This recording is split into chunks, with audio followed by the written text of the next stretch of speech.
عايش بألمانيا وتحديدا ببرلين وما تندل هذا المطعم حضرموت اليمن، حياتك خسارة يا أخي، قسما بالله حياتك خسارة. مو بس أضرب اليوم حرب العالمية الثالثة. طبعا اليوم راح نجرب الأكل اليمني، مو وحدي، معايا الشباب الطيبة. جاهزين يا شباب؟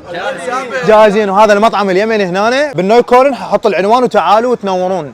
يلا شباب تفضلوا. اول ما دخلت على المطعم شميت ريحة اكله يسموها الفحسة، وهذا شاب من تونس كان طالب الفحسة. انا كلش هواية احب اهل تونس واحب اللهجة مالتهم، على راسي تونس الخضراء. هذا المطعم اسمه حضرموت اليمن، وبصراحة الاجانب تارسين المكان، يحبون الاكل اليمني، وما شاء الله عليهم اهل اليمن، اشتهر اكلهم في اوروبا. اليوم راح اجرب اطيب واشهر الاكلات اليمنية، هذا اسمه حنيذ اللحم. هاي الاكلة جدا مشهورة في اليمن، اسمها برمة لحم، وبصراحة ما اعرف ليش يسمون هذه الاكلة مدفون دجاج. ممكن تخبروني يا اهل اليمن؟ اهل اليمن معروفين في الشجاعة والكرم، وقال والله ما تروحون الا تجربون الذبيحة. وبصراحة الذبيحة هذه يسموها مفطح او مندي لحم، وهاي الاكلة اسمها مندي دجاج. بصراحة شكلها كلش حلو. هذا الرز بصراحة اول مرة اسمع فيه، ويختلف عن رز المندي، اسمه السبا وطعمه كلش حلو. هاي الاكلة اسمها فحسة، مشهورة جدا في اليمن، والان مشهورة جدا في اوروبا. وهذه نوعية رز ثاني اسمها بخار اللحم، هذا اسمه الدقوس، ولكن في اليمن يسموه السحاوق. هذا خبز يمني اسمه الملوح، بصراحة طعمه كلش طيب ولذيذ. اهلا وسهلا، نورتوا مطعم حضرموت اليمن، شرفتنا علوش وضيوفه الكرام،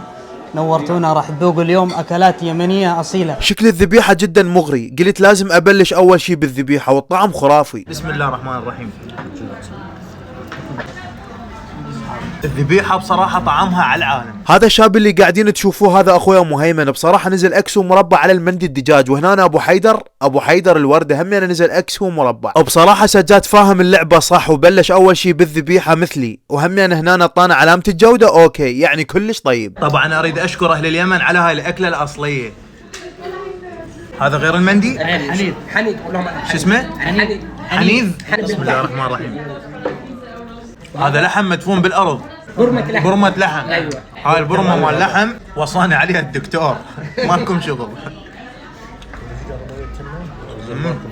كل وحدة طعمها يختلف عن الثاني.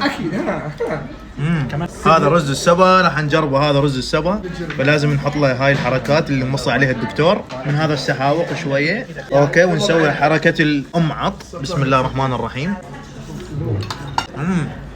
الطعم يختلف عن المندي، كله طيب الصراحة.